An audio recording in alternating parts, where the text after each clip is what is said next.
Assalamualaikum dan salam sejahtera. Saya ucapkan kepada barisan pegawai SLC Plus, para kader, juri dan juga AJPM Tekniti Kajian Tindakan serta rakan-rakan buruh sekalian. Okay, pada hari ini saya Siti Nagari Suhaimi dari SMK Taman Selesa Jaya 2 akan mententangkan kajian tindakan saya yang bertajuk meningkatkan kemahiran mengenal pasti dan memenuhi kehendak soalan bagi penulisan karangan berbentuk penceritaan bagi pelajar tingkatan 4 semasa PDPC dengan menggunakan kaedah farm diagram. Okay, ini untuk subjek bahasa Inggeris. Terusnya. Okay, melalui refleksi PDP yang lalu, saya dapat memastikan bahawa murid kelas saya tingkatan 4 amanah boleh kira kelas pandai jugalah belajar-belajarnya.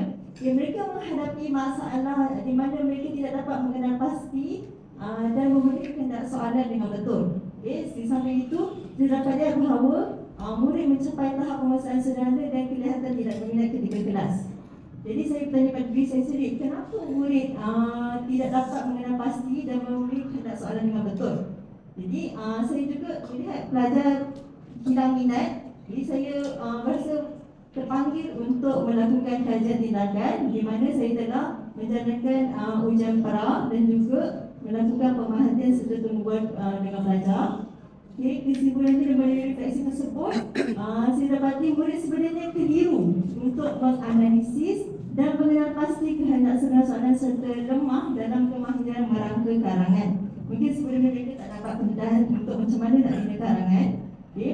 Seterusnya, apabila mereka berasa keliru, mereka berasa sangat sukar bagi mereka untuk menghasilkan karangan yang baik. Okay. Menulis karangan penceritaan bahagian 3 kertas 2. Jadi mereka tidak dapat fokus dan tidak dapat kekalkan motivasi mereka ketika dalam kelas. Jadi melalui kaedah farm diagram ini, saya berharap dapat membantu pelajar saya lah. Okay, fokus kajian saya adalah untuk meningkatkan minat dan kemahiran dalam mengenal pasti dan memenuhi kehendak soalan bahagian 3 kertas 2 SPM bagi penulisan karangan berbentuk penceritaan bagi murid tingkatan 4. Seterusnya, terdapat 2 objektif utama di mana murid dapat mengaplikasikan dan meningkatkan kemahiran mengenal pasti dan juga memenuhi kehendak soalan. Selain itu, guru, saya sebagai seorang guru dapat menghasilkan kaedah pengajaran yang interaktif bagi minat murid untuk menulis karangan yang lebih baiklah supaya mereka dapat menjawab semua soalan dalam kertas 2 bahagian 3. Okay, jadi kumpulan sasaran saya 4 amanah ada 28 orang, tetapi hasil daripada ujian pra saya hanya memfokuskan kepada 20 orang sahaja kerana 20 orang murid ini mendapat markah 75% ke bawah dalam ujian pra, di mana kalau ikut tahap penguasaannya berdasarkan CFR Common European Framework of Reference, mereka mendapat band 3 hingga band 4. Okay, tahap sederhana intermediate. Okay, antara metodologi indikatif yang telah saya gunakan termasuklah ujian pra, PUS, pemerhatian dan juga temubual bersama pelajar.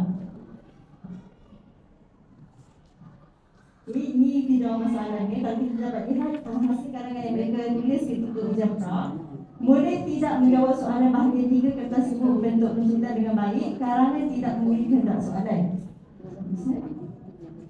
Okay, ini adalah graf di mana pelajar 20 orang pelajar telah dianalisis hasil prestasi mereka melalui ujian pra tersebut.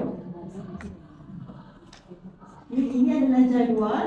Saya telah analisis hasil karangan pelajar dan mengidentifikasikan jenis serta kekerapan kesalahan termasuk kesalahan tata bahasa dan juga kesalahan tata bahasa.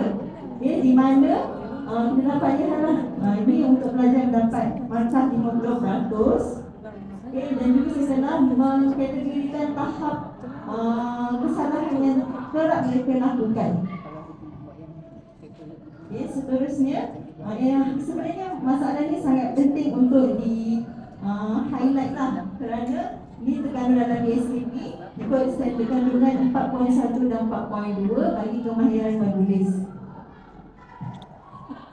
Okay, ini adalah form diagramnya. Okay. Kalau kita lihat tangan kita sendiri, okay, kalau kita lihat tapak tangan kita sebenarnya boleh bantu pelajar dengan cara yang sangat mudah. Bila pelajar tengok tapak tangan, kita terus ingat apa yang kita ajar. Okay. Pertama, kita mula dengan jari paling hujung, okay, dan berakhir dengan jari ibu jari. Jadi apabila pelajar melihat setiap jari mereka, mereka dapat melihat apa yang mereka perlu masukkan dalam karangan mereka. Okay? Kalau dulu guru-guru kita selalu ajar guna bukit. Tapi mungkin ada setengah pelajar mereka tak tahu macam mana nak aplikasikan guna bukit. Jadi sekarang kita guna palm diagram je. Pelajar tengok tapak tangan, pelajar terus ingat apa yang mereka kena masukkan dalam karangan mereka. Jadi palm diagram ni sebenarnya sebuah gambar rajah yang membantu pelajar membina sebuah karangan berbentuk penceritaan mengikut kronologi.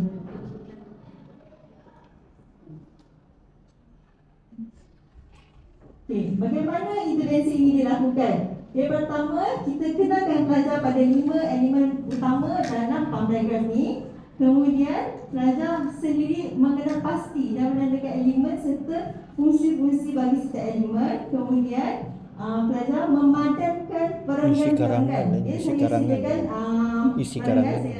5 perenggan, di mana 5 perenggan ini tidak disusun ikut urutan. Pelajar sendiri yang menyusun perenggan-perenggan tersebut dan memadankan dengan elemen dalam palm diagram. Seterusnya, murid merangka perjalanan cerita. Ini mereka bersama pasangan mereka, kerja pasangan yang merangka perjalanan cerita menggunakan palm diagram supaya jalan cerita itu menjadi lebih tersusun, boleh difahami dan menepati kehendak soalan. Akhir sekali, murid menyelarakan kosa kata yang berkaitan dengan tema dan tajuk soalan yang diberikan supaya sesuai dengan kehendak soalan. Okay, jadi saya tanyakan kepada murid saya, ada 2 jenis kemahiran dalam penulisan karangan bentuk penceritaan. Yang pertama, kemahiran mengenal pasti kehendak soalan, di mana ada 2 fasa. Yang pertama, murid kenal pasti apa yang soalan nak sebenarnya. Kedua, fasa merancang. Okay? Jadi bila dah mereka kenal pasti apa yang soalan nak, mereka gunakan mereka punya tapak tangan untuk merancang karangan mereka. Okay? Jadi bila mereka guna tapak tangan, mereka boleh terus idea ni masuk kat sini, masuk kat sini. Jadi mereka dah tahu yang pertama sekali kena ada apa, encoder, kena ada apa, yang ketiga dan seterusnya. Okay, seterusnya adalah kemahiran memenuhi kehendak soalan, iaitu vocabulary cloud, di mana kita menggunakan tematik. Pelajar memikirkan perkataan-perkataan yang berkaitan dengan tajuk dan juga soalan. Jadi ini yang telah saya gunakan dalam kelas. Yang tambahan ini yang kosong saya template dan saya tulis kat papan putih. Yang ini pelajar sendiri yang isi. Jadi kita nampak bila mereka buat benda ni, mereka sebenarnya hands on lah, practical. Dan ini adalah pandangan yang telah saya pecahkan. Dan ini pula merupakan vocabulary cloud.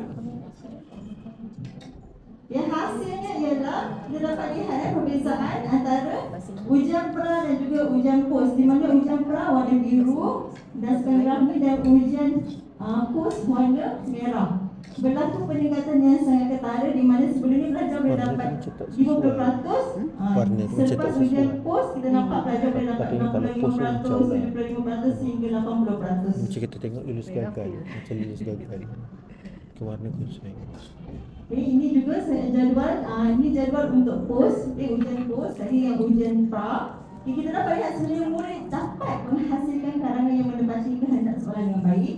Murid menunjukkan minat. Bila kita baru aktiviti ini, baru dicampur atas tangan tu, baru mereka nak fokus dalam kelas sebab mereka buat dengan rakan-rakan mereka. Jadi mereka baru ada motivasi tinggi, kita dapat fokus ketika melakukan menjawab ujian pos. Jadi kuranglah kesalahan yang dilakukan dan berjaya meningkatkan markah serta prestasi.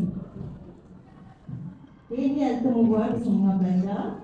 Sebagai contoh, sebelum intervensi, student P1, teacher I don't understand the question. Selepas intervensi, lepas kita lakukan ujian pos, baru dia cakap, I can understand what the question really wants. Ini contohnya lah. Sebelum ni dapat markah 10/20, sekarang 17/20. Jadi refleksi kajian tindakan saya ada 2 pesan. Yang pertama kepada murid, perkembangan murid jangan dilihat apabila mereka dapat menulis karangan dengan cepat dan tepat. Peningkatan bagi markah keseluruhan dan juga jenis serta jumlah kesalahan bahasa yang dilakukan murid dalam karangan mereka. Murid juga lebih berkeyakinan yang bila kita lihat ujian mereka lebih yakin untuk menulis karangan dan ada usaha dan minat untuk jawab soalan karangan berbentuk penceritaan. Kesan kepada guru saya sendiri seronok dan gembira lah kerana berjaya memandu pemikiran murid dalam aktiviti untuk menggunakan cara yang betul dan mengaplikasikan. Cadangan kajian baru seterusnya adalah untuk aplikasikan kepada murid tingkatan 3. Sekarang saya tengah buat untuk tingkatan 5 tapi tengah tunggu lagi result untuk ujian pasca. Itu sahaja, sekian, terima kasih.